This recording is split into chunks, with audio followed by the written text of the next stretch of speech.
Howdy, this is Jim Rutt, and this is The Jim Rutt Show.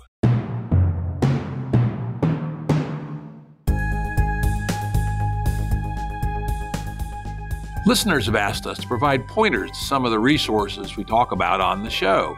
We now have links to books and articles referenced in recent podcasts that are available on our website. We also offer full transcripts. Go to jimruttshow.com. That's jimruttshow.com. Today's guest is Nikos Salingaros.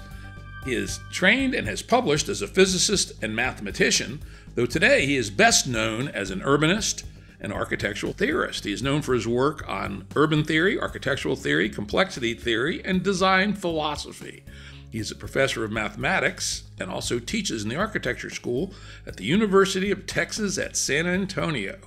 He's also on the architecture faculty of Università di Roma III in Italy.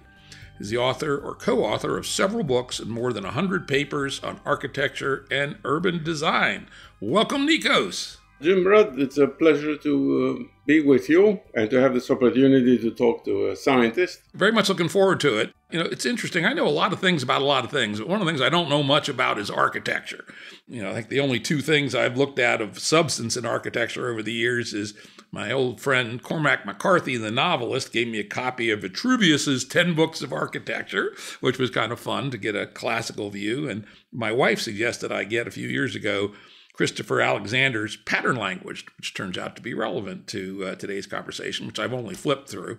So that is one thing that I am not hugely knowledgeable about. At least I wasn't until I did the prep for this podcast. As usual, I spent many hours digging into papers and such, and now I at least have a little bit more modern perspective on architecture. But one thing I do know is what I like and don't like any person, right? And the town where I spend a fair bit of time, Stanton, Virginia, has two post offices. One that was built in 1936 in a colonial revival style. Very nice, good-looking building. It works well. I know the former owner, recently sold it. I've even looked at potentially renting space in the building. Very nice building. And then the new post office, 1970-something. One of the ugliest structures you would ever see anywhere. It also doesn't work. It leaks. It has mold in it. It's just unbelievable. How could it be, 40-some years later, and we go from a nice, comfortable, good-looking building to just crapola? And it turned out that, of course, is congruent in many ways, though, of course, in a very Philistine, amateurish fashion to some of your own views. So why don't we start with how your training as a physicist in mathematics has helped you in your work conceptualizing your theories of architecture and urbanism? Yes, well, let me begin by doubting what you said earlier, that you don't know much about architecture. Well, there are two types of knowledge. There is inherited knowledge, structure of the human body and the human brain. And you, as a card-carrying member of the human species, have all of that embedded in you. So when confronted with a beautiful building, your body tells you this is something that I can relate to. You engage with it in a positive way. If it's a really beautiful building, you engage with it, and it's a healing environment. And you don't need to learn anything about that.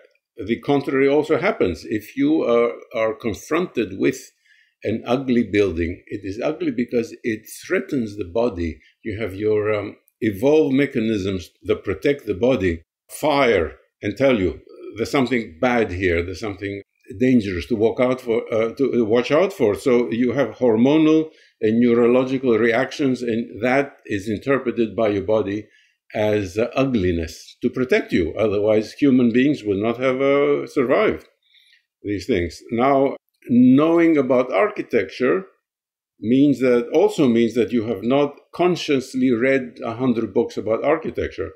But let me tell you that most books about architecture are totally useless because they try to switch your innate reactions to something that is unhealthy because it happens to be in fashion, because it happens to uphold a power structure, a Messianic cult, people making a lot of money by building horrible things. So with that said, you are as capable as anyone else of distinguishing between a healthily beautiful building and an ugly building that creates anxiety. Makes sense. In fact, it's one of the people we have on our podcast fairly often, John Vervaeke, distinguishes four different kinds of knowing, and one of which is participatory knowing, which is how we interact with the world and how our body-mind system send us signals about what we are doing. So that would fit in nicely with your perspective. Yeah, so if you mentioned these two buildings and you kindly sent me two photos in an email. So, I will describe them to the audience, even though this is only audio. The 1930s building has clear vertical pieces, the entrance walls, the windows. They're vertical and they're symmetrically arranged. Now, we animals live because of gravity. And we move because of gravity, so we prefer the vertical.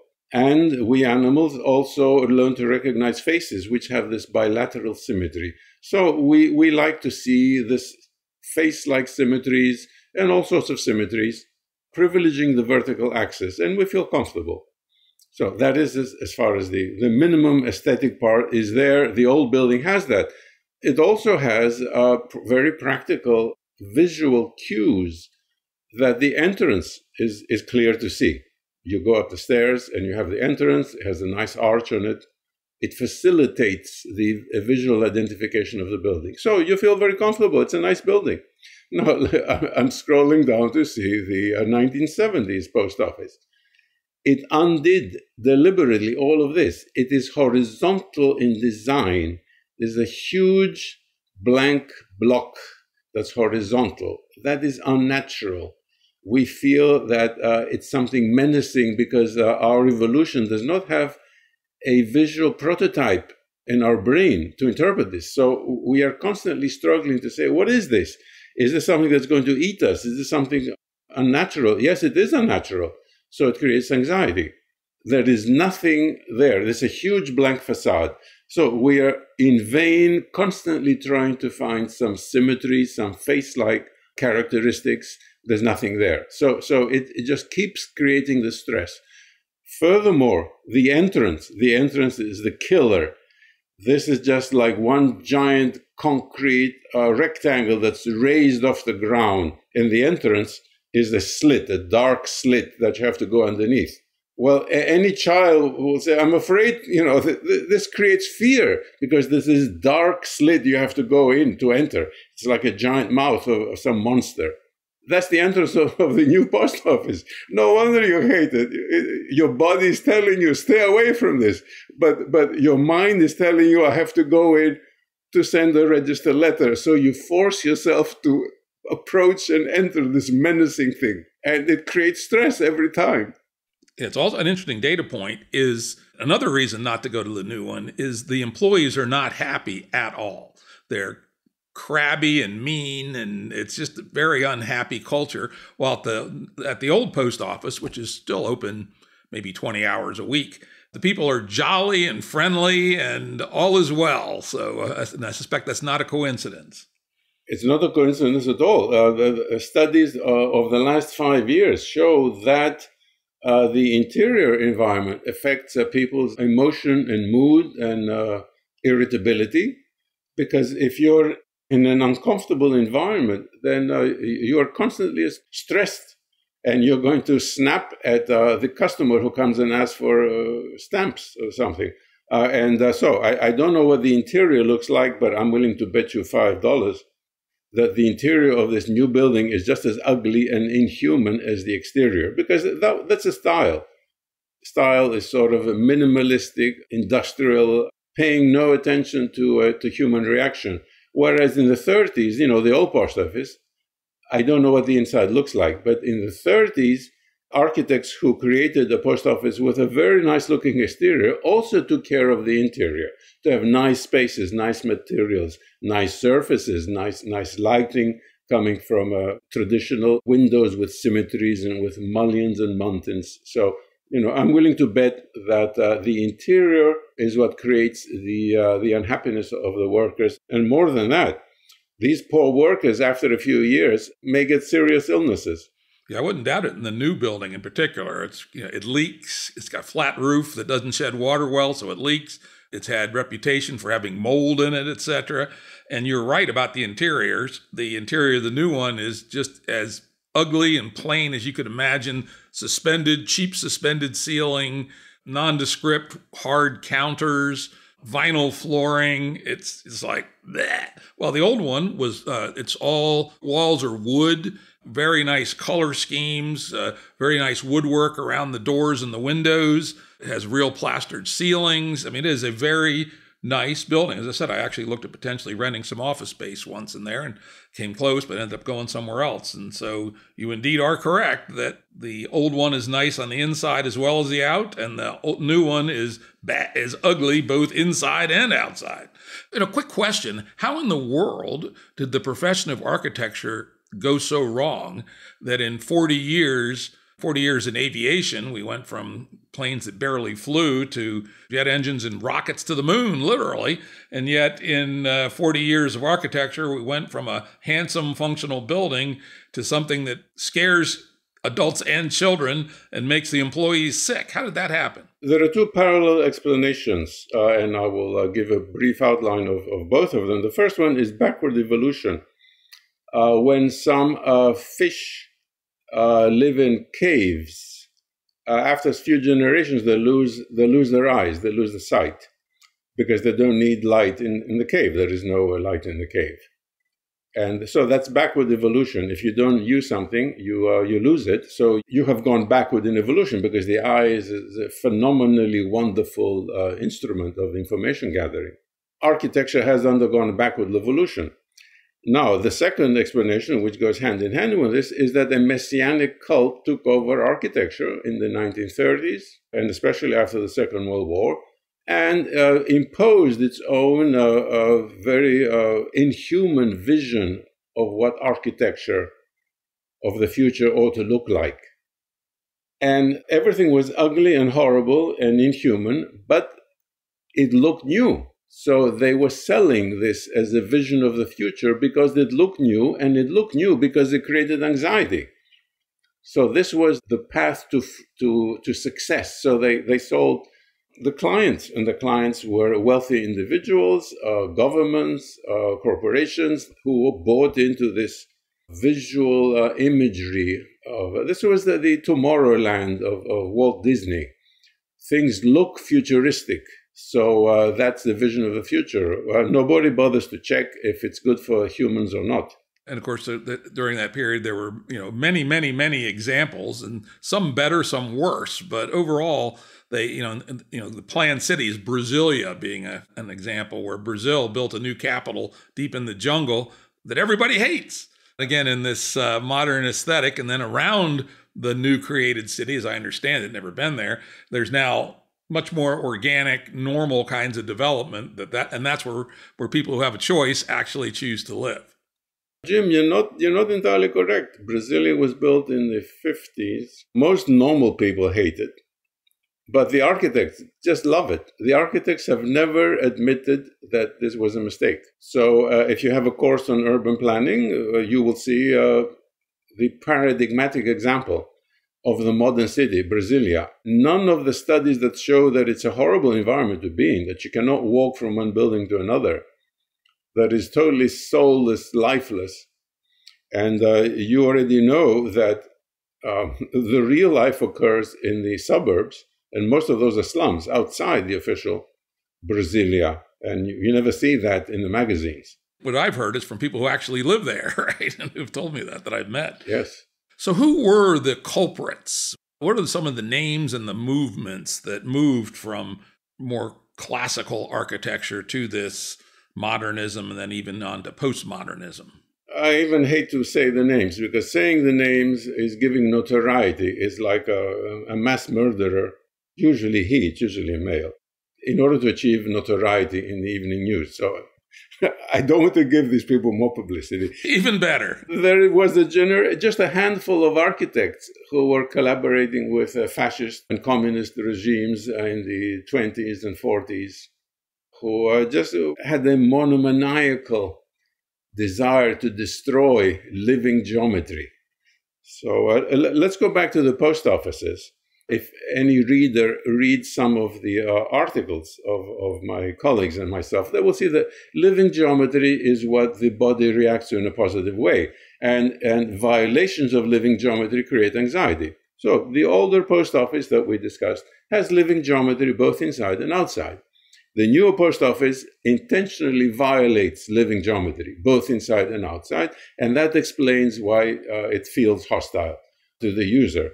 So we had this generation of architects who imposed non-living geometry for their own projects and, moreover, convinced the power brokers around the world to destroy and replace buildings that had living geometry. And this is the crime of the 20th century, really. Among other great crimes of the 20th century, there is an architectural and urban crime that Jane Jacobs wrote about. The wanton destruction and replacement of wonderful urban fabric with wonderful healing architecture on the human scale, containing living geometry, and its replacement by inhuman structures. Now, why did this occur? Because certain real estate speculators with very deep pockets made enormous amounts of profit. And how do they make enormous amounts of profit? By being corrupt and using the government to just take over some perfectly good districts of cities and then bulldozing them and building this new construction. So building new construction makes the builder and the real estate speculator a lot of money. And that's a driving force. It almost happened to Stanton, Virginia, where these post offices came from. There was a small amount of urban renewal, so-called. It was basically in some commercial, quasi-industrial areas. And it started to approach the old downtown. They were going to tear down the old downtown, which is beautiful. Some of it dates from 1780. A lot of it dates from before the Civil War. But fortunately, a group of people got together and started the Historical Society and lobbied hard and saved the old downtown. You know, as you say, the real estate development interests want to just level it and build all new. It was would have been a nightmare. Let me say this for, I'm not a politician, but let me say this for your audience. First, the real estate speculators buy the local government by funding their election campaign. Then the local government officials impose eminent domain to just confiscate historic urban fabric, which is living geometry. It's just gorgeous.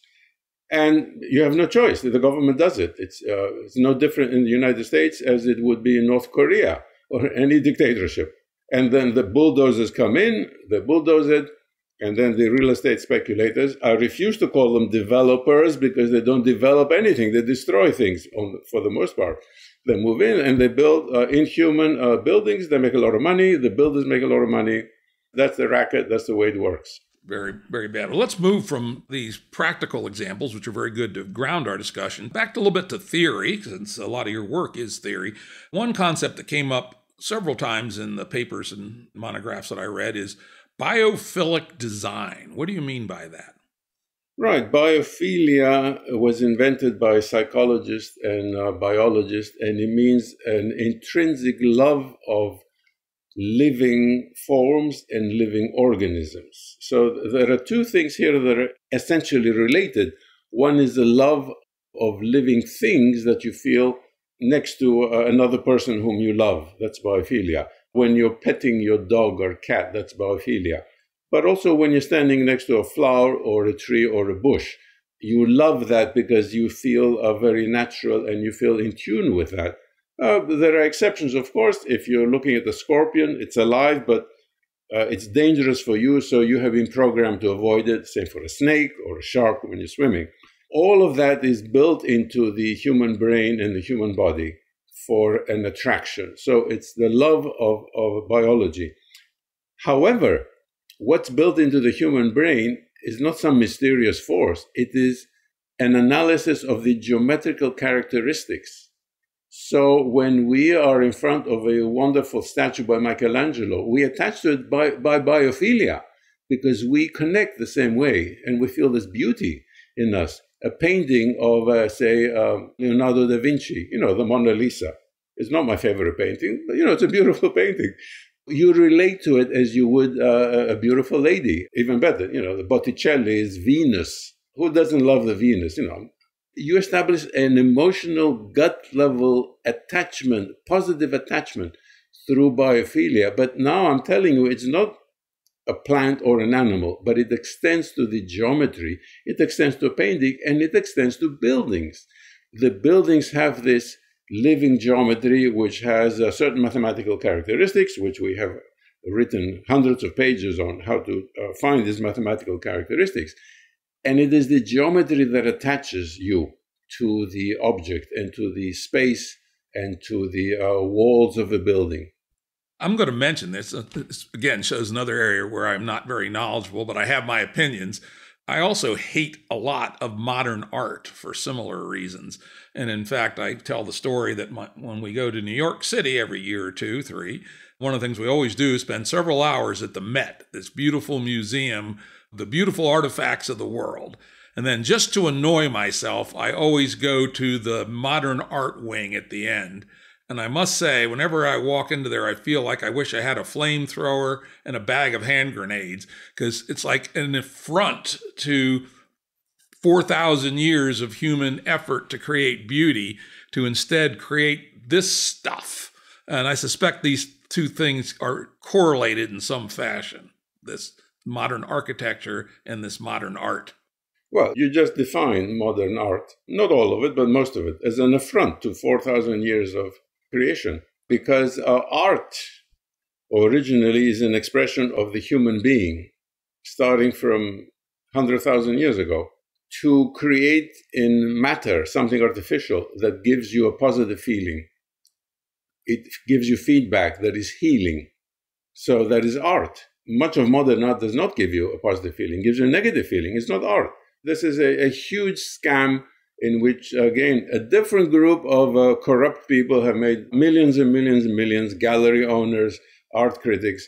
It's all garbage. It used to be sort of, you can take it or leave it, pieces of junk. But in the last few decades, it has become actually repellent, that exposure to it is damaging for you. It can only go in that direction. It tries to do the maximum harm to the human senses when you experience it. So, if I were you, I would avoid exposing yourself because it's damaging to your health.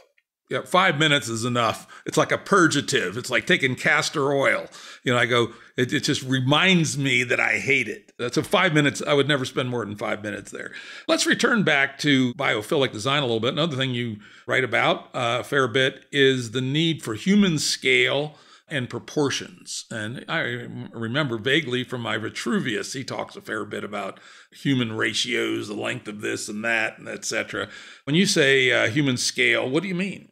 Well, let me say that Vitruvius is not the most up-to-date reference. So I would not advise people to spend too much time reading Vitruvius. Instead, go and find Christopher Alexander's books and read them. So now to the human scale. The human scale is something at around 5 to 6 feet. So a doorway, you have to relate to the human scale. And then you have the sizes of the human body, pieces of the human body, the arm, the width of the arm, the length of the fingers, the width of the fingers, the size of the head. We are acutely aware of objects that are built around us. And I mean, not furniture, I mean the actual walls of a building and the facades of a building, where we can identify with the human scale. This is where that new post office fails. There's nothing there on the human scale, okay? There's only the cubic hole for the entrance, and that's it. But the rest of the building is just one giant blank facade. That is, I'm looking at the picture now, it seems to be 4 meters high by 15 meters wide. There's nothing there in the human scale. And inside, I'm sure you will not find anything the size of the human arm, the size of the human hand, the thickness of a human finger. Where do you find these? In very old-fashioned trim and decoration. All that has been banned by the architectural, dominant architectural culture. It's just not allowed. But we know from James Gibson's work on affordances that the human mind immediately looks for affordances that we can grasp. Grasp means, say, 1 inch, 2 inches that you can grasp with your hand. Even if you don't reach up to the window and grasp it, you feel secure if you see these. this is the ornament and all the moldings of the old architecture. They were not there for just for a whim. They were there because it gives you psychological comfort that you can grasp them. This is the affordance. And James Gibson came much, much later to give a scientific basis for this. But those moldings are there for a psychological purpose. Yeah, Gibson is an extremely interesting writer. I've read his works very carefully, particularly on visual perception and how visual perception works with our conscious cognition, etc. He's a writer I would strongly recommend to people who are interested in architecture or human cognition or both. You also talk about proportion, and in fact, you've done fairly lengthy papers on the mathematics of architecture, and in particularly the continuing relevance, which has been going on for thousands of years, the Fibonacci series and the golden mean. Why don't you tell us about that a little bit? Well, that can get pretty complicated because there is a big mistake in the popular literature about those matters. The Fibonacci sequence occurs when you grow something and you have something that grows by jumps. It's essentially an exponential type of growth, and we see that in the growth of plants and how a vine curls around, and you can count the Fibonacci numbers. When we look at the design and want to have all the range of scales, human scales, from the size of the body to the length of an arm, to the size of the arm, to the size of the hand, and to the size of the fingers, etc., we can look at the alternate sequence, or the Fibonacci sequence, because I explain in my papers, those numbers are a pretty good approximation of the scales that you need. Now, in the common literature, however, the golden ratio is expressed as a rectangle. That turns out to have no relevance to anything, because we can have a building that's very beautiful that can have a rectangle of any aspect ratio, really. And at the same time, we can have a very ugly building that's perfectly a golden rectangle. So the golden rectangle does not mean anything. It is the Fibonacci sequence that helps to create the scaling. So these are the range of scales that we need to see when we experience a building. Could you give an example? Because, again, people point to the Parthenon as a building that was on the golden mean side or very close to it. And it was a nice building, probably for other reasons. So when you talk about the Fibonacci series as applied to architecture, what do you mean? Give an example. Yeah, I mean that when we design a room, let's look at the Fibonacci sequence and divide everything starting from the height of the room. So you divide by consecutive Fibonacci numbers. You divide the height of the room into 1/3. Is there something that's 1/3 the height of the room? Well, maybe the window. No, you subdivide that. Is there anything else? Well, 1/3 the width or the height of the window. In traditional architecture, yes, the panes are divided with muntins. So you have something 1/3 the size of the window. In modern architecture, since the 1930s, no, there's nothing smaller than the size of the window. And there's nothing smaller than that. In traditional architecture, you have the surround of the door that is, say, 7 centimeters. Modern architecture, the door just fits in straight into the hole of the wall. The window frame, there is no window frame. You see, all these smaller and intermediate scales are totally erased in modern and contemporary architecture, whereas they're all present in the older pre-war architecture, and they go back to what we were just talking about, the affordances of James Gibson. But now we are interpreting the presence of these different scales that relate to the human body because they are mathematically relevant. They satisfy the sequence of numbers that you divide. You get smaller and smaller and smaller and smaller, down to what? If you have something that's nice, natural wood, you go down to the grain, and we love the grain because it's part of the sequence. Whereas in modern contemporary architecture, what's the smallest grain that you go to? It's some horrible rough concrete. It scrapes your hand when you touch it. I hate to keep emphasizing this, but every aspect of post-war architecture is meant to create anxiety. Even the surfaces scrape the skin from your hands. It's consistent. I can tell you, didn't think about this earlier, but I did stumble onto an amazing example of this long back in the 70s when I was a college textbook salesman. I'm sure you have those guys come around and pester you from time to time. Yes. That was my first job after college. And one of my colleges was Northern Kentucky University, which is a top to bottom brutalist architectural campus that was built from scratch in the brutalist style. And even the benches were of this rough, sharp, nasty concrete. And I remember walking around there for 2 or 3 days a year, and I'd say, I'd like to have the Band-Aid franchise for this place, because people are going to be cutting their hands and hit the corners that are sharp. It was got to be the ugliest place I ever saw in my life. Well, that was consistent. The power brokers of the world were just completely taken over. They were convinced that this was good for the world. This was the solution to the world's economic problems, the architecture of the future, right down to those horrible concrete benches that you cannot sit on because they're so uncomfortable. Yeah, you refer to in at least one of your works as deconstructivism as the anti-architecture. Tell us about that a little bit.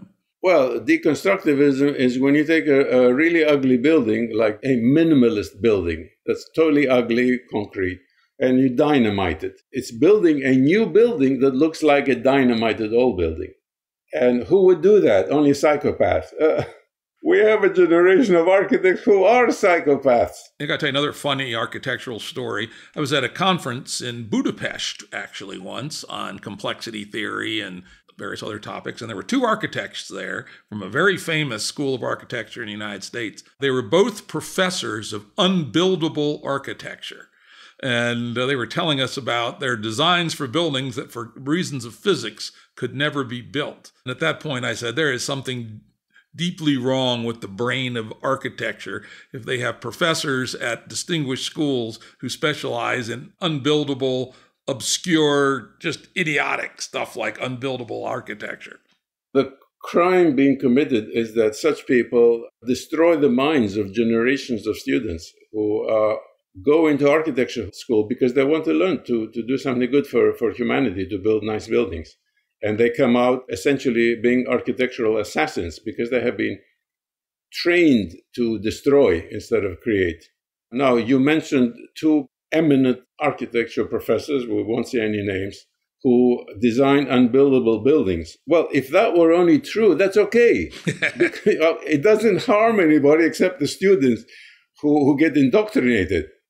However, you have a generation or 2 of architects who actually construct unbuildable buildings because they pay a lot of money, the client pays a lot of money to a very competent engineering firm that actually draws up the drawings and makes such a building stand up. And then it's a horrible thing because that city has a horrible building that people will have to experience.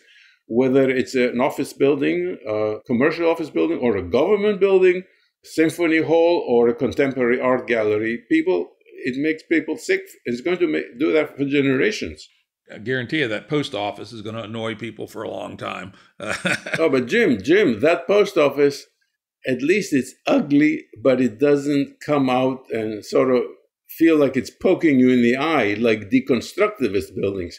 Deconstructivist buildings sort of have jutting forms that, you're afraid even to approach from 100 meters away. The post office is ugly, but relatively tame compared to deconstructivist buildings.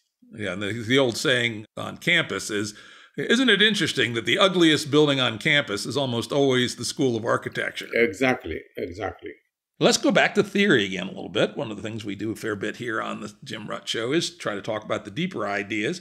When we think about things like the Fibonacci series and multi-scalar design, something that immediately comes to mind, and you talk about it quite a bit in your work, is fractals in architecture. Yes, a fractal is an object that has scaling, something similar but not identical to the Fibonacci sequence, so that you have something of a certain size, and then you have a substructure that goes down by a certain ratio. Say if you have a scaling ratio of 3, it could be any number. If you have a scaling ratio of 3, you will have some prominent features at 1/3, and then at 1/3 squared, 1/9, and then 1/3 cubed, 1/27. So, and these things fit very nicely into the fractal. So you don't build a fractal like that. You can design a building like that by fitting things together. But a fractal usually comes from a mathematical formula. You just put in the formula to your computer, and it creates this fractal with a particular scaling ratio. So you can keep magnifying the fractal, and you see, because there is a scaling all the way down from the size of the fractal that you have on a page, all the way down to the microscopic level. So every time you magnify the fractal, you uncover more similar structure that also has these scaling of substructures. So that's what a fractal is. Now, that's a mathematical fractal. When we look at nature, look at a cauliflower, that's a fractal. Nature creates a fractal. Look at the lung. A lung is open for an operation. That's a fractal. Our circulatory system's another example. Exactly. And so how is this relevant to architecture, and how would somebody, just conceptually, how is that applied to, let's say, thinking about a design for architecture? Well, we have just described something in different words that we have described before with the, Fibonacci sequence, that you have the human scale, including all the scale of the arm, the hand, the fingers, the eye, the nostrils. If you put all those scales together, you create an approximate fractal. We have already described this in yet another way, in the affordances, Gibson's affordances. We want to be able to see that we can reach to a window and grab it with our hands.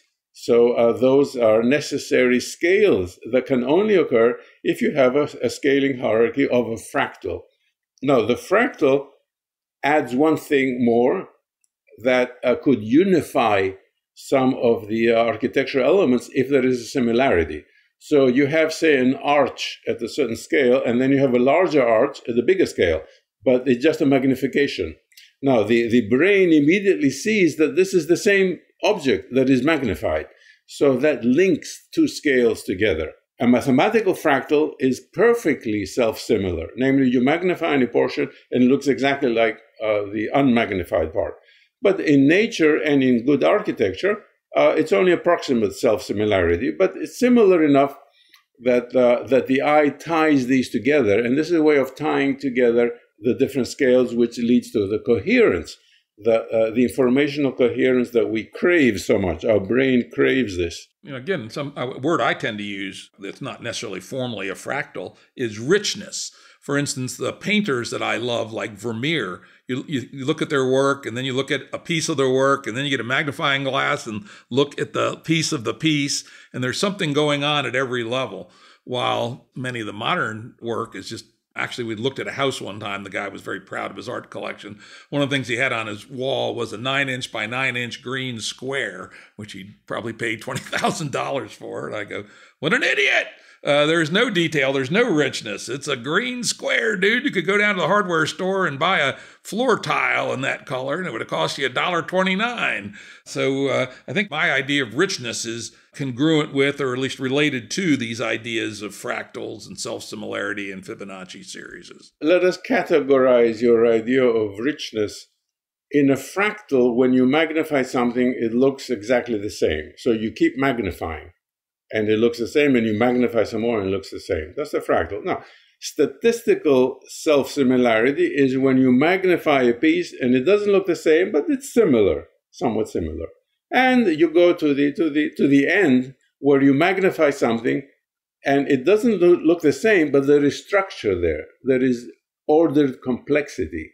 There's multi-scale. Exactly. There's multi-scales that are related, right? Exactly. That's what you're pointing out. And the human mind wants that. It wants to be able to go in closer and find more structure that's ordered, and even closer, and there's still more structure. So it doesn't have to be similar, in which case it goes away from the fractal, but it keeps the fractal scaling.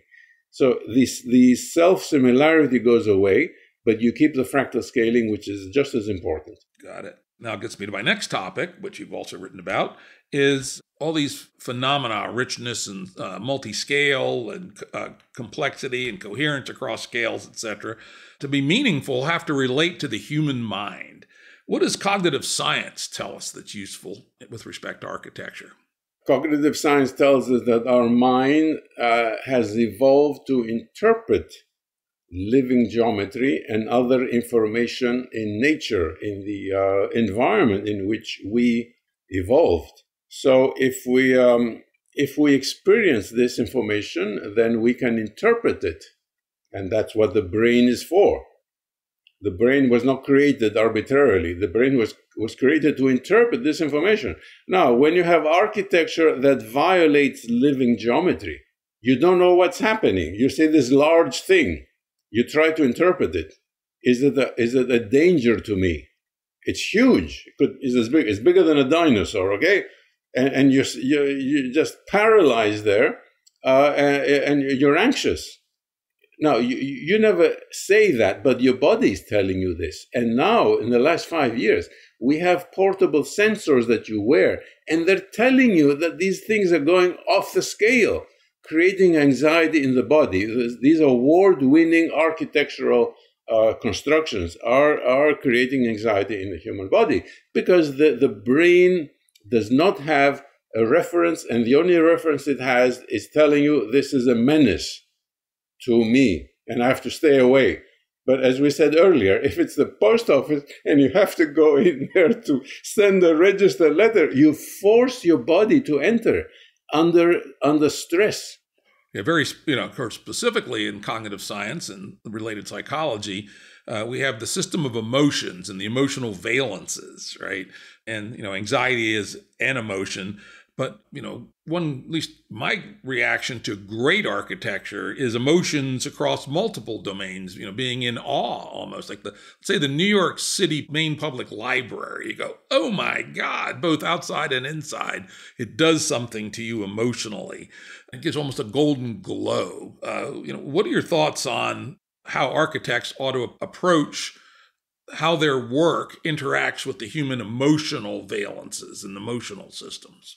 Well, talking to dominant architects today is a total waste of time because they don't care about the emotions.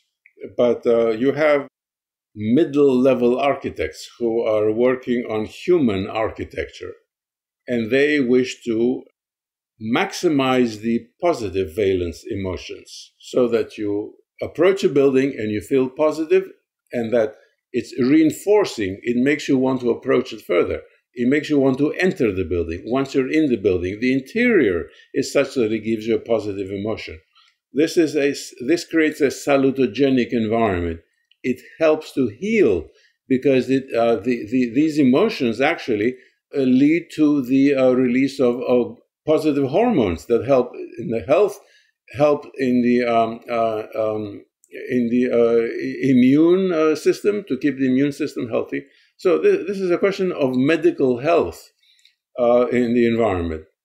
Now, going further, how do you go further in a positive direction? Well, a great architect will create a great building that is so overwhelming with positive emotion that you feel the awe.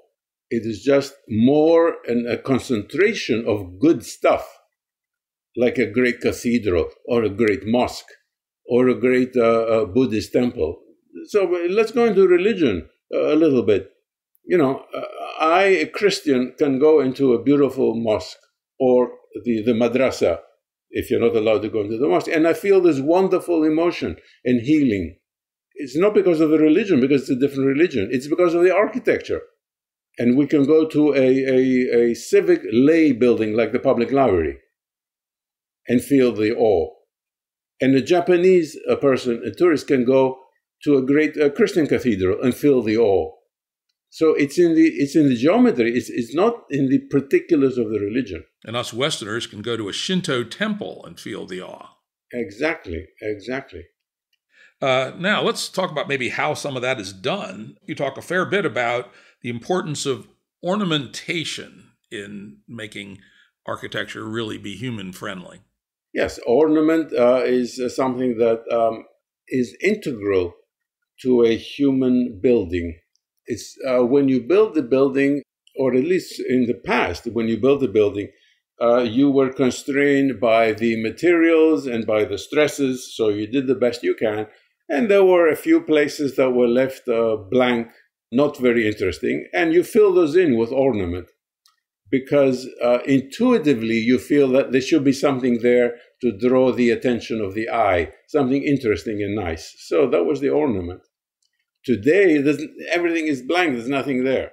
So there is a necessity for ornament to add to these intermediate and smaller scales, which, as I said before, in the modernist buildings, everything below, say, 2 meters is just wiped out. There's nothing there. That's where ornament belongs. And the ornament is necessary for our well-being because it adds. Okay, let's go back. We've talked about the same thing 5 different ways. The ornament adds the human scale, say, from half a meter down to 1 millimeter. So you have 15 centimeters, 5 centimeters, 1 centimeter, 3 millimeters. These are very important. That's where the ornament plays a role. If it's not there, then something is missing, and your body feels that something is missing. And I will go further. I don't know if you want to touch this. This is dynamite. The baby's developing brain needs those scales in order to wire itself in the first 6 months. So a baby growing up in a minimalist environment is in danger of not developing. And there are measurements for that, frightening measurements from the medical profession. Not surprising. I will say I think we talked about in our pre-show chat, that I live in a very remote area of Appalachia. And people here live decently, but it's never been rich by any means. But when you look at the older houses, and we're often in people's older houses, even when these people here were quite poor before electricity, it was a 2-day journey to the nearest city. When they built their houses, they spent considerable effort in ornamentation on the newel posts, on the door frames, on the fireplaces. And they had no functional need to do this. And these were poor people who had to conserve their resources, but they nonetheless felt it was worth making that investment to put a lot of ornament into their buildings. I would turn what you said around. These people felt in their body, in their gut, that there was a functional need for that ornament because that's all they had. They had a house, and they were going to spend their time in that house, and that house should be as positive as possible to their emotions in order to be a healthy environment for themselves and their family. So functionally, this ornament was necessary. They could not explain it that way. But somehow they felt it, yeah. They felt it, and they achieved it, and they knew they achieved it. I just had an interesting thought, which is that parents, particularly our grandparents, my wife and I's grandparents, loved very detailed, somewhat biological-looking ornamental wallpaper. And on the walls of their houses, well, my wife and I hate it. Whenever we've bought a house that had wallpaper, we stripped it off and converted it to plain walls. What are your thoughts about ornamental wallpaper, just to pick a fairly obscure but real example? Okay, you're addressing a topic that's highly specialized and rare, which is now that we accept the necessity for ornament, when does it get to be too much and overbearing? If it gets to be overbearing, then it's confusing. This is an information overload. It's like having 3 TV screens playing at the same time on different channels. There's an information overload. I accede to your taste for tearing down the wallpaper, but the major problem in the world today is not the overload from ornament. It is zero ornament, a total lack of ornament. That's the major problem facing the world today. Yeah, and certainly our 70s post office building, there's not not 1 square inch of anything you would call ornamentation. No grace notes at all, Okay, Jim, let me say something else. If you buy an older house, say you bought an older house and it's covered with wallpaper with flowers in it, you don't like it. Well, think, when you strip that wallpaper, are the pieces, the rest of the pieces of the room, do they serve well enough for the ornament? Do you have baseboards? Do you have door surrounds? Do you have nice windowsills? Do you have a cornice, where the wall meets the ceiling? if there's enough detail there, then you can strip off, the wallpaper. Yeah, we happen to like natural wood trim. And so when we redid our place here at the farm, while we got rid of the wallpaper, we also added a lot of wood at different scales. Big chunks of wood like an old timber for the fireplace mantle, wood planks for around the windows, windowsills, again, that had some detail to them, but again, all solid wood. And so we've had a tendency to work through our ornamentation, and probably even more than ornamentation, our multi-scalarness with different size components of wood. In fact, the core of the house is post and beams, really big pieces of wood, and that kind of works itself down to finger thickness pieces of wood at the lowest level. Jim, you lured me into this conversation under false pretenses. You pretended you knew nothing about architecture, yet you turn out to be an accomplished architect who already has built something with a natural geometry and different scales and down to the wood vein in the structure that makes you feel like it's a healing environment. You just described that. So why are you asking me? You know this stuff already. I know a teeny bit, but not nothing like what you know. Yeah, here's a very interesting component that kind of gets at the cultural, gets at the ornamentation and the architecture of the sacred, and that's the idea of cultural continuity. You have called that out as something that is totally missing in modern architecture. Well, modern architecture was explicitly a reaction to destroy all of the previous culture, architectural and artistic culture. Because, as we said earlier, a handful of architects wanted to become wealthy and famous by promoting something that was obviously new because it was so anxiety-inducing.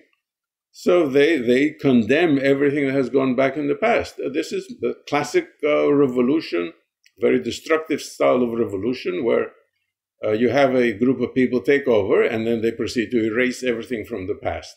And that is both their strength, because the people support them in erasing the people's own past and losing the cultural heritage that has kept society alive for generations and generations.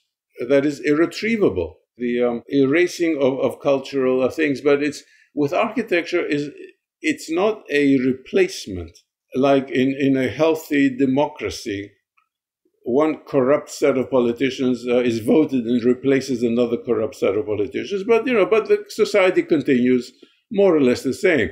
It is a discontinuity. It is when a healthy society is running along and then a totalitarian dictatorship takes over and starts killing people. So the modern architecture they took over and then they started to destroy the culture of the society. Yeah, that seems to be the case. So let's now then. There's a reaction to that, partial reaction to that. The first time I heard the word postmodernism was sometime in the mid '80s. I think it was in a Time magazine. Remember we had Time magazine, and that was something we looked at. It was a story about the AT&T building in New York City that had the famous Chippendale top on it. And this was described as postmodernist architecture. And as far as I can tell, that was the first time I ever heard the word postmodernism. And in that case, there was somewhat of a return to ornament, but you could call it an ironic return, perhaps. What is your thought about postmodernism in architecture? It's not worth discussing. It was all a ruse. If you remember, in the Soviet Union, in the 60s, there were some designated dissenters who were fully working for the Communist Party, yet they were allowed to dissent a little bit so that the rest of the world could see that there was some dissent, but they were working for the Communist Party. So postmodernism made the most trivial changes to ugly modernism, and they said, this is a revolution. No, it's not. They're still promoting the same garbage, the same inhuman. And I don't want to get personal now, but the leading architects of that movement were part of the establishment. They just wanted to make some small changes. The postmodern buildings are not very good. They're still hostile. Maybe they have a little more detail, a little more color, But if you notice very carefully, the postmodernist buildings, they avoid living geometry. The elements are there that they copy from other buildings, but intentionally they don't match. They don't create a feeling of a positive valence. There's still anxiety. So you say, why is there anxiety? You know, there's some color, and there is some detail, and there's some ornament, and some nice things. But the reason is that they intentionally they don't match. It's all ironic. But ironic, you're making a joke at the expense of human health, because the body does not react to ironic things. The body reacts to the geometry, and if the geometry does not quite match and is not quite coherent, it's still perceived as a threat. So postmodernism was just a big scandal, was just a big game to gain some people notoriety. All right, let's move on to another topic, is that you've talked a fair bit about math and algorithmic design. What do you think are the opportunities and dangers in algorithmic design? The opportunities are for an architect who wishes to make a human building to apply some of the techniques that my friends and I have developed and design something in steps. You don't sit at your computer and you sketch out something and you say, this is brilliant because I'm a genius, and then people have to suffer living in this thing for 100 years. No, you design a sequence of slightly different designs, and then you check them using tools, diagnostic tools that have been developed recently, and then you make a change, and then you do the same process. So algorithmic means that you compute the effect of the changes, and you go through a sequence of steps, and the result gets better and better and better and better. That is totally opposite from the genius architect who crumples a piece of paper and throws it on the ground and says, I'm going to build this as a concert hall. Well, it's a piece of crap. That's not the way you create human architecture. You have to see how the human will enter that building on the human scale, on foot, how the human being will go up the stairs. And there you need to do the computations and keep changing whatever ideas you have to accommodate the human biology and the human psychology. And as I've listened to you here this morning, I could think of some, algorithms one could run to make sure, for instance, that you had multi-scale that cohered across multiple ranges. So if you took your AutoCAD drawings, you could, and threw some AI at it, you might actually be able to calculate the multi-scaleness of a design. Is that the kind of thing you're talking about when you think about algorithmic design? Exactly. But when I wrote my papers on algorithmic design, you had to do this using software or by hand. Now we have AI that has created a revolution in architecture. And the revolution is on our side, because the revolution, AI now can create human-scale architecture and just bypass all this nonsense about the modernist style and the deconstructivist style. And it gives you the result instantly. So you can be generating alternative variants of your design, and the AI will check each one and tell you which one is better. And then you make some changes. Or the AI itself can make those changes. The AI can act as a diagnostic tool. This is a revolution it's right, we're living in that revolution. However, I need to warn the audience that AI is also being misapplied by the architectural establishment. It is used to create even more monstrous designs that somebody is going to build as a contemporary art museum. The reason they're monstrous is because AI is used to create some abstract artistic image of a building. It is not used to diagnose the human qualities of the building, which is what my friends and I are doing. So these are opposite applications of AI. So you're actually working on applying AI to architecture today? Absolutely. I have a new paper that's under review. We have 2-3 papers already published using AI to diagnose and validate living geometry. So this is not using AI to create crazy forms. It is used AI to question and revise the basis of architectural design to make it fit for human neurology. And that's what the architectural establishment refuses to look at. It'd be interesting. That may be an opportunity for new entrants that don't need to have all the fancy credentials from the fancy architecture schools. If some common sense and ability to draft plus some AI might be able to get them to the point where they can design functional buildings. Absolutely. You can avoid all of that. All you need is a client who is courageous, because I've heard so many terrible stories of a client who wants something nice, has an intuitive feeling. They go to an architect, they find an architect, the architect creates a design that's just horrible. The client says, I don't really like this. And then the architect just bullies the client into building this horrible thing, whereas the client wanted something nice. But clients are easily bullied by university professors who are architects or famous architects who have won prestigious awards. Clients are still easy to bully. They don't realize that the client pays. The client can insist that they want something human. But so far, very few people have done that. But let me tell you, the 2 or 3 clients that have insisted on a beautiful thing have created some wonderful things. What are some good examples of modern buildings that you would describe as wonderful? I would go on the urban scale. We have the new urbanist developments all over the world where the client has insisted on the human scale. And they're very nice. More than very nice. The client insisted on the human scale and has seen his or her investment go up 10 times because people who want to buy into these new towns, they're knocking down the door to buy into these new towns. The price goes up astronomically because they're so nice. Yeah, there was one built an early one built in Maryland when I was working over there in the 90s, and it sold out immediately. And as you say, it's appreciated tremendously. Yes. And the architectural critic of the Washington Post described it as trite and stupid and silly and more or less an abomination.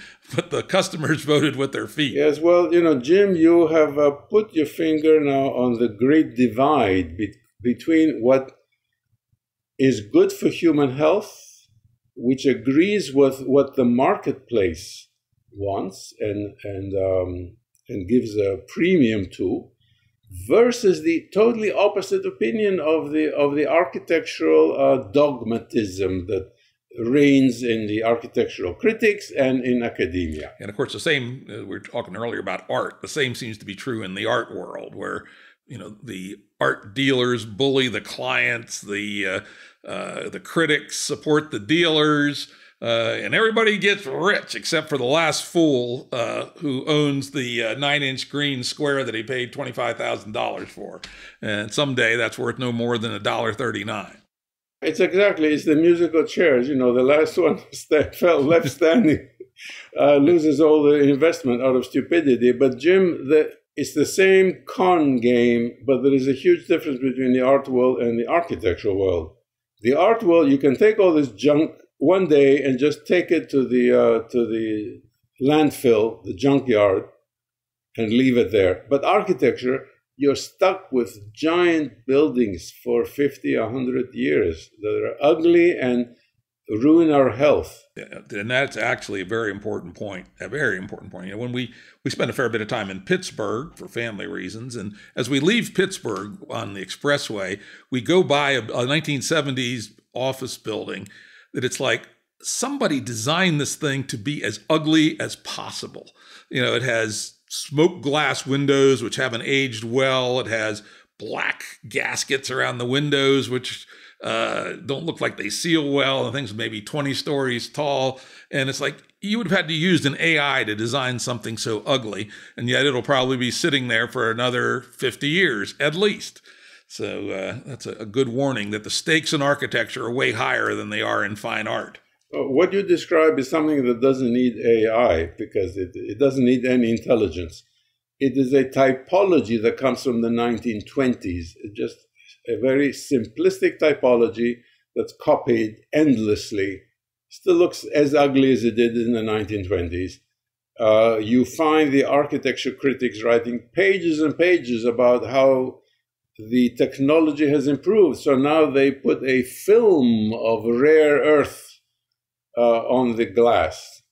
it doesn't make any difference. Just the gasket still leak. It's still ugly. The temperature control is impossible. It's a failure. It's a failed typology. There's nothing you can do to fix it, despite all this blah, blah, blah, blah, blah, blah. But it is the architecture cult attempting to preserve its power in the system.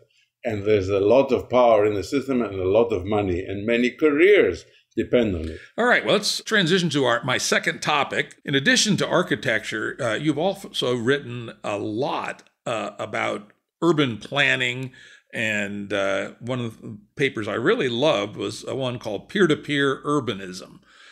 So let's step back one level from single building architecture. What are your sort of organizing thoughts about urbanism and urban planning? Yes, urbanism arose as an attempt of human beings to live close together. And so they had to make several systems work simultaneously on the same level, namely flows, which is the traffic, pedestrian, and then vehicular traffic, and at the same time accommodate the spaces that are distributed between public spaces and private spaces. So if you put all that together, you get a complex system. Different functions of the buildings, different functions and different speeds of the network, of the connective network. Now, earlier we talked about fractals. The connective networks of a healthy city are a fractal because you have flows of different size and capacity, and they must all be there, and they must all connect very nicely, just like the mammalian lung. And you cannot just eliminate the small streets like some modernists, like Brasilia has eliminated all the small streets. All you have is highways. That's why it's a dead city, the formal part of Brasilia. So there are definite mathematical rules to follow when designing a city. And even if you don't design a city, you go to these historic cities that arose over centuries and millennia, and they show those rules there. Right there. You take a photograph. They have evolved that way because that is the most efficient way to have a city with all the human qualities. I don't mean efficient to maximize the speed of flow through downtown, as the urban planners did in the 1960s, where they destroyed downtown to run a highway through downtown, so you maximize the speed. No, I said optimize all these different flows. Now, to connect the different functions and the different types of buildings in the city, I used, in my book, Principles of Urban Structure, I used a result from a random graph theory that Stuart Kaufman loves. Stuart Kaufman took the result and used the primordial soup. And Kaufman said, how do we get the primordial soup, and where do we get the catalysts? And his answer is brilliant. We don't have catalysts. We have different molecules in the primordial soup, and some of the molecules add as catalysts for some of the other molecules. And that is a result that comes from random graph theory. Yeah, we've had Stuart on numerous times, and I'm a great fan. In fact, one of my first things I ever read in the complexity field was his book, Origins of Order, and his idea of autocatalytic networks. Exactly. Where the elements in the soup itself, well, they don't even have to be that strong a catalyst. Exactly. As long as they have some level of catalysis, they can make a autopoietic system emerge, essentially. Yes, that's the autopoietic system. So I applied that to the structure of cities. So you need many, many different functions close together in the city, in the regular high-density city, in order to catalyze each other. So you need to have residences, you need to have offices, retail, a little bit of industry, not heavy industry because it's polluting. So you have all of these, and then they auto-catalyze, and you have the living city, which has noise and some congestion. But you go to the older cities. You go to Rome, you go to Mumbai, Calcutta, Kuala Lumpur. Okay, there's a lot of traffic. It's a little bit chaotic, but it's alive because it's autocatalytic. Now you go to Brasilia and it's dead because there's a single function. These are just government office buildings. And block apartments and gigantic fields, as I understand it. Exactly. So now let's go around the world to the post-World War II construction of new urban regions. They're monofunctional. There is no autocatalysis. They're dead. Okay, so maybe 10,000 people go there in the morning, they work in the offices, and then they go back at night, then it's dead. Now, to get to the kind of autocatalyzing network that operates at multi-scales, you talk about something called urban DNA. What is that? Well, you look at what has worked in the past because it was created by humans to serve human scale needs.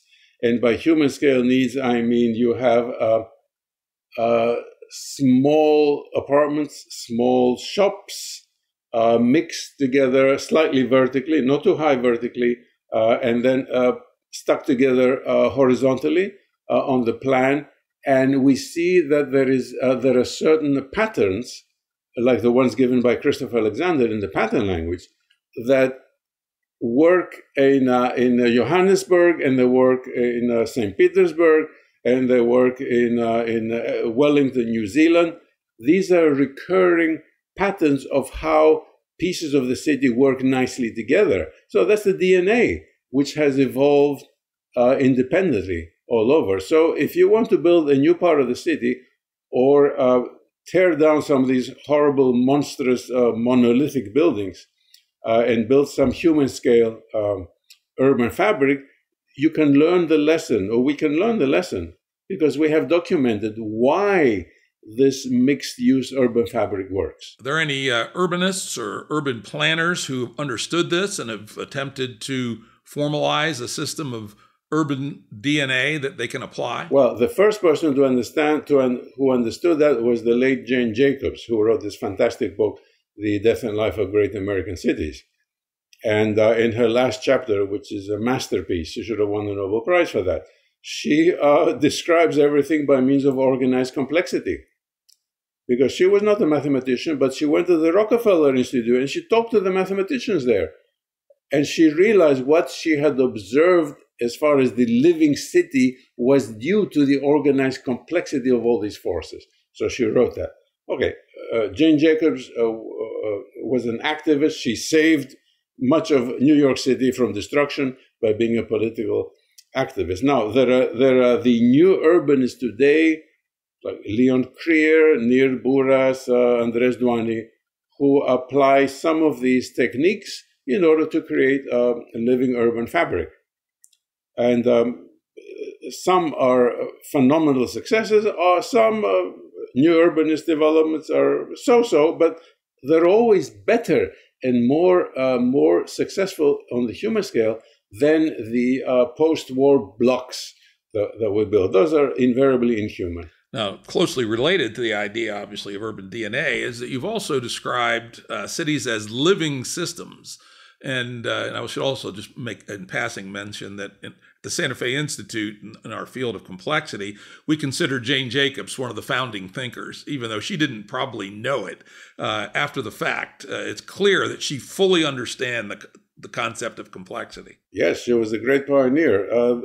The city as a living system means that the city continuously adjusts itself. It's not something just solid. Some of the main buildings are solid, but the city adjusts itself.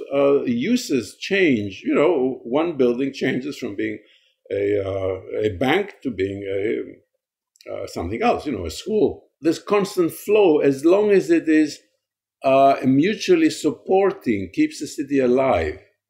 It is when you solidify things. You can actually kill a city just by the legislation.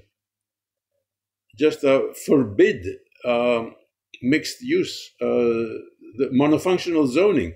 Kill some of the cities even before the bulldozers moved in, because you could not have a restaurant next to a bank. Yeah, zoning seems to, well, maybe it has some uses, also seems to have done a lot of harm in terms of reducing diversity and experimentation. Post-war zoning killed cities.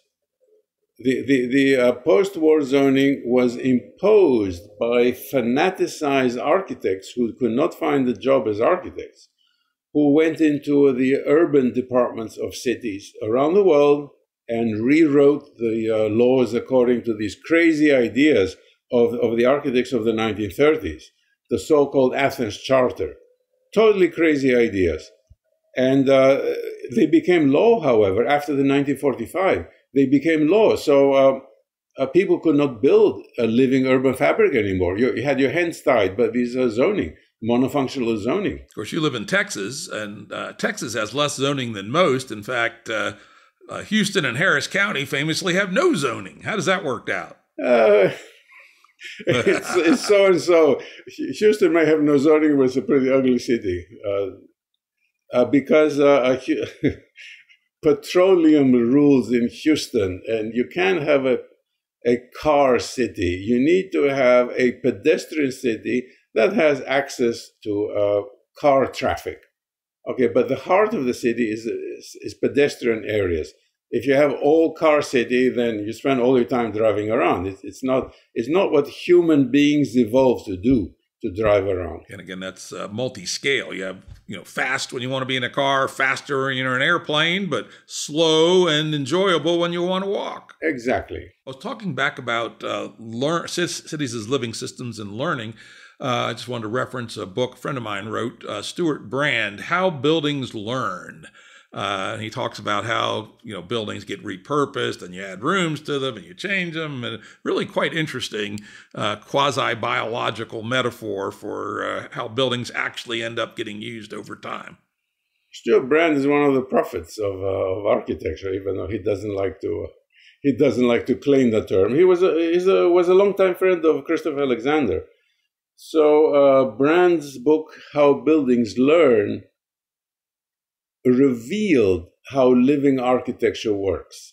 If a building is human and it attracts people to work in it or live in it, then it can change over the years. It can change function, it can be sold, it can become a bank, it can become a school, it can become a restaurant, become some private apartments. It serves the same purpose because it is human.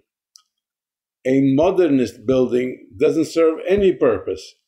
Whether it is a bank or a restaurant or apartment, it's still ugly and unpleasant to live in.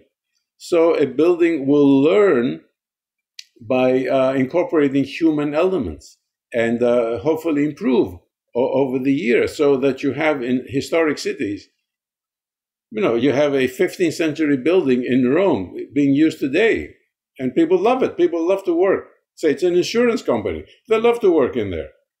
If they have not torn down the walls to put the air conditioning, there's a way to have minimal interventions. You respect the original architecture, and you put the added comforts. There's a way to do that without gutting the whole building. That's totally opposite from keeping the facade and tearing down the historic building in order to build some, low ceiling, very ugly modernist building behind the facade. That's facadism. That's being practiced. But Stuart Brand understood this, and it's a lovely book, not appreciated by the architectural establishment, because he revealed some very profound truths on the reuse of buildings and the living quality of buildings through their adaptation and reuse. That reminds me, I have to get Stuart on the show, talk about that book. Now let's talk about what people can do, or what you see as the road forward. One of the papers you wrote with some other people, including Mikkel Bowen, so I know, called Peer-to-Peer Urbanism, was one set of ideas you had. Why don't you tell us about that? Well, this was a collection of ideas on how to implement some of human-scale urbanism by appealing to the public, educating the public, and then having the public coordinate itself to demand human-scale urbanism.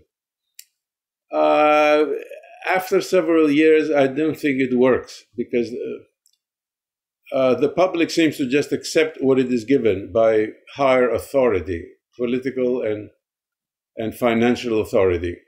And the press is working against human-scale urbanism, because the press just communicates. The press has been acting as the mouthpiece for the worst kind of totalitarian urbanism and architecture.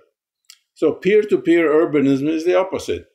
people getting together, discussing that they like small spaces, they like mixed use, they like to be able to walk, and then organizing and demanding that their elected representatives build the city in that model that everyone loves. But this sort of bottom-up power doesn't seem to work much anywhere. It's either top-down, and then special interests do what they want and oppress the people, or there is a revolution, and unfortunately, from what I have learned in history, revolutions tend to be sparked by other special interests who are hidden. It's not spontaneous. So they get the people to rise up and demand something, but then it is just taken over, sort of a neat little trick, and then other special interests have come in. So I'm very discouraged about that. Now, a contemporary trend, which I think is actually interesting because it's a mixture of good thinking and special interests, is the so-called yes in my backyard movement, which I think started in San Francisco, where there's horrific housing crisis because they don't let anybody build up. And of course, that could help if you could build bigger, taller buildings. That would help with the housing pricing and the housing crunch. But of course, it's a huge opportunity for real estate tycoons. What's your thought on the yes in my backyard movement, if you've heard of it? Yes, I've heard of it. And it's not only in San Francisco, it's also in parts of Europe. What has prevented it from from being implemented are those zoning laws that we're talking about. It's illegal to build something in your backyard. So with one stroke of the pen, a city council can vote to allow building in the backyard. But at the same time, they have to have some sort of guidelines of what can be built in the backyard. And it is possible to write some constraints to have human scale additions in new construction that fills in. So this has been applied in France, where the zoning laws are slightly less rigid. It's a way of avoiding tearing down perfectly good housing in order to build some very tall building, because you can increase the density by sacrificing some of these backyards. That's infinitely preferable to destroying good houses in order to build something much taller. Let's wrap up with your view, whether optimistic, pessimistic, or both, about the future of architecture and the future of urbanism. I'm extremely pessimistic because what I see is a certain system of power that has a stranglehold on the education of architects, licensing system for architects, and a press that praises inhuman architecture and doesn't care about human type of architecture that my friends and I are trying to promote. So I see everything stacked against us. You know, I'm not as young as I used to be, so I had hoped for a revolution earlier, but it has not occurred. And Christopher Alexander, my good friend, was waiting for such a revolution all his life, but he died without seeing the revolution. Well, that's kind of a somber view, though we did talk about the fact that AI might help change things. We shall see. The AI is a revolution that's happening, and thank you, Jim. Yes, within another revolution, you may spark a parallel revolution in architecture, and that's a possibility. That's a positive development. I want to thank you very much for an extraordinarily interesting, in-depth, gave me an opportunity to learn a fair bit about something I didn't know much about. So, love to have you on as our guest here on the Jim Rutt Show. Jim Rutt, thank you so much. Audio production and editing by Andrew Blevins Productions. Music by Tom Muller at modernspacemusic.com.